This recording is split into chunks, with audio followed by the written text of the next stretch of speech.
Palliative ദിനത്തിൽ മണ്ണാർക്കാട് താലൂക്ക് ആശുപത്രിയും മുനിസിപ്പാലിറ്റിയും ചേർന്ന് പാലിയേറ്റീവ് കുടുംബങ്ങൾക്കായി സൗജന്യ സിനിമാ പ്രദർശനം നടത്തി.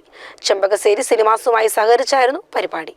മണ്ണാർക്കാട് ചെമ്പകശ്ശേരി ഓക്കാസ് തിയേറ്ററിൽ ഓസ്ലർ സിനിമയാണ് പാലിയേറ്റീവ് കുടുംബാംഗങ്ങൾക്കായി സൗജന്യ പ്രദർശനം നടത്തിയത്.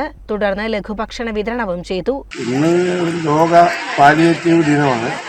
ആ പാലിയേറ്റീവ് ദിനത്തോടനുബന്ധിച്ച് ഞങ്ങളുടെ ഈ തിയേറ്ററിലേക്ക് മണ്ണാർക്കാട് ചെമ്പകശ്ശേരി ഓക്കാസ് തിയേറ്ററിലേക്ക് ഇവിടുത്തെ മുനിസിപ്പൽ ചെയർമാനും ഹെൽത്ത് ഇൻസ്പെക്ടറും ഒക്കെ വിളിച്ചിട്ട് ഇന്ന് ഇങ്ങനെ പാലിയേറ്റീവ് രോഗികളായിട്ട് വരുന്നവർക്ക് സിനിമ കാണാനൊരു അവസരം കൊടുക്കണമെന്ന് പറഞ്ഞു.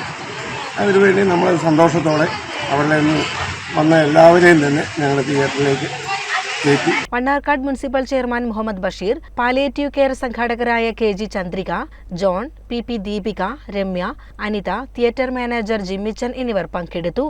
ഇത്തരം ആളുകൾക്ക് വലിയ രീതിയിലുള്ള ആയുർവേദ ചികിത്സ അതുപോലെ തന്നെ അലോപ്പതിയുമൊക്കെ കൃത്യസമയത്ത് വീടുകളിൽ പോയി കൊടുക്കുന്നുണ്ട്. അതിൻ്റെ ഭാഗമായിക്കൊണ്ട് തന്നെയാണ് അവരുടെ സന്തോഷത്തിന് വേണ്ടി ഇന്നിവിടെ ഇങ്ങനെ ഒരു സിനിമ ഷോ കാണിക്കാനുള്ളത് സൗകര്യമൊരുക്കിയത്.